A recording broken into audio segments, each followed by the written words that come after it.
Siguro, I don't know. Catherine Bernardo titigil na ang karera sa showbiz dahil sa pagkabuntis. I'm at the point in my life again wherein I feel so lost.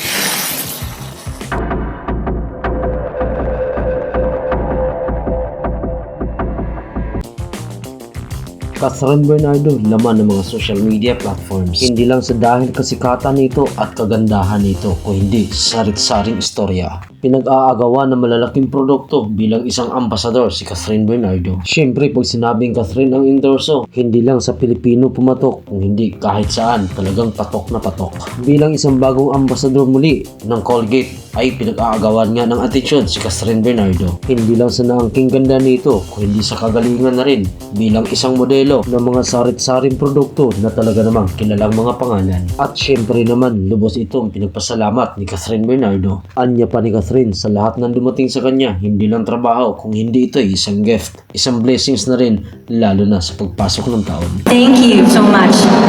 Behind every confident smile is the hard work of people like you in this room.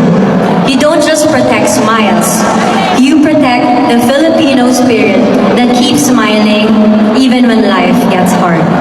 At dahil na din sa mga predictions, sari-saring laman at sari-saring speculations tungkol kay Catherine Bernardo at lalong-lalo na sa pag-usapang boyfriend or ang bagong boyfriend ni Catherine Bernardo na sa Mayor Alcala umano na makailan lang nagiging trending, nagiging viral sa lahat ng social media platforms. Spotted sa BGC sa isang mall na magkasama at magkahawak kamay sina Mayor Alcala at Catherine Bernardo.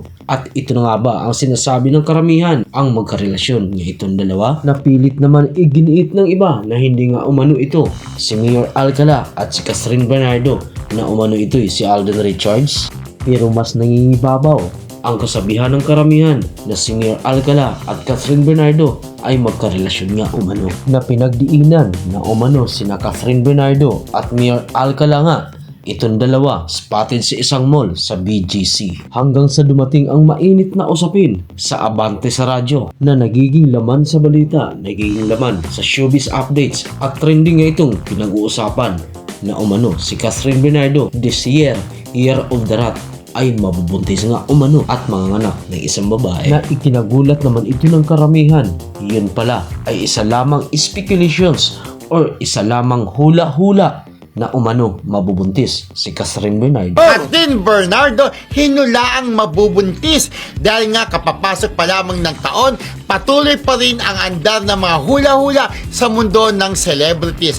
Sabi nga ng iba at sabi ng eksperto, ang hula-hula minsan ay may katotohanan dahil walang makikita at walang maipakita kung walang nakikita.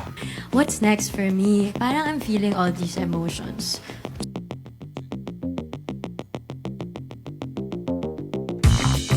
Thanks for tuning in. See you for more updates.